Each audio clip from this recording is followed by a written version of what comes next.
Assalamualaikum warahmatullahi wabarakatuh. Selamat pagi, selamat siang, selamat sore, dan selamat malam semuanya yang telah menonton video ini. Hari ini kami akan menjelaskan tentang materi dalam pelajaran ekonomi yang berjudul kebijakan moneter dan kebijakan fiskal. Langsung saja kita mulai materinya dengan mengetahui apa sih itu kebijakan moneter. Kebijakan moneter merupakan kebijakan dalam upaya mengendalikan perekonomian negara secara makro. Kata makro di sini bisa diartikan adalah upaya secara besar-besaran dalam skala nasional untuk mencapai perekonomian yang lebih baik dengan cara mengatur jumlah uang yang beredar.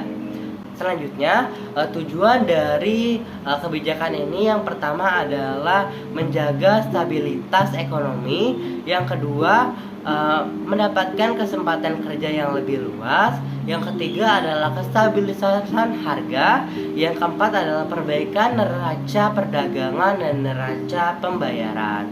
Selanjutnya dari kebijakan moneter memiliki beberapa jenis. Yang pertama ada dari kebijakan moneter kuantitatif. Isi dari kebijakan ini adalah yang pertama adalah operasi pasar terbuka. Ini merupakan kebijakan bank sentral untuk menambah atau mengurangi jumlah uang beredar dengan menjual atau membeli surat-surat berharga di pasar uang. Yang kedua, kebijakan diskonto. Kebijakan ini adalah suatu kebijakan yang diterapkan guna menambah atau mengurangi jumlah uang yang beredar di masyarakat. Jadi uang yang berada di masyarakat ini tidak terlalu banyak atau terlalu sedikit. Jadi uang di sini tuh bisa dikatakan stabil, tidak terlalu banyak dan tidak terlalu sedikit. Jadi harga-harga yang ada di masyarakat juga jadi tidak terlalu murah maupun tidak terlalu mahal, karena kebijakan ini bisa mengontrol harga-harga yang berada di masyarakat di suatu negara. Yang ketiga adalah mengubah cadangan minimum.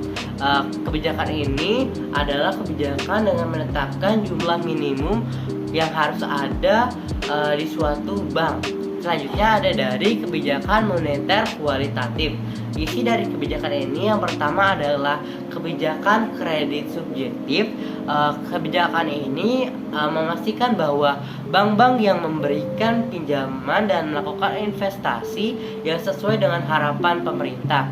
Yang kedua adalah persuasi moral.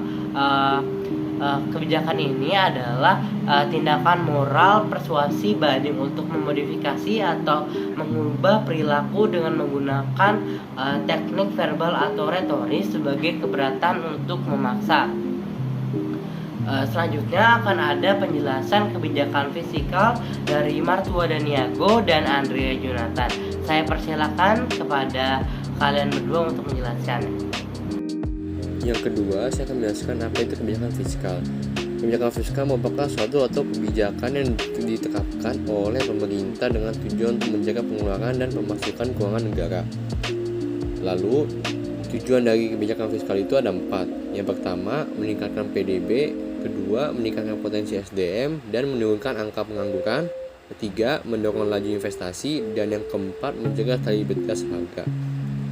Lalu yang terakhir, fungsi kebijakan fiskal. Fungsi kebijakan fiskal ini dibagi menjadi 4. Yang pertama, fungsi alokasi adalah fungsi penyediaan barang publik atau public good provision.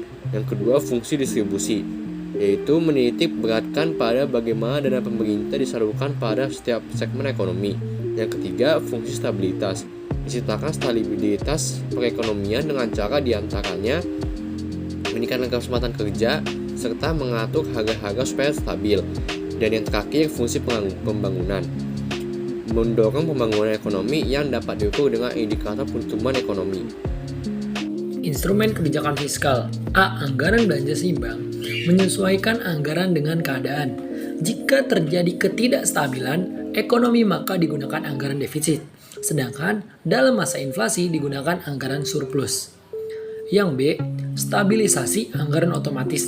Dengan stabilisasi anggaran otomatis, pengeluaran pemerintah lebih ditekankan pada asas manfaat dan biaya relatif dari berbagai paket program.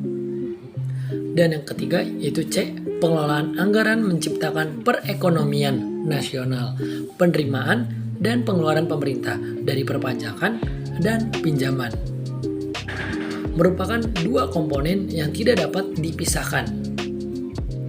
D, pembiayaan fungsional. Untuk meningkatkan kesempatan kerja, pada pendekatan ini sektor pajak dan pengeluaran pemerintah menjadi hal yang terpisah. Terima kasih.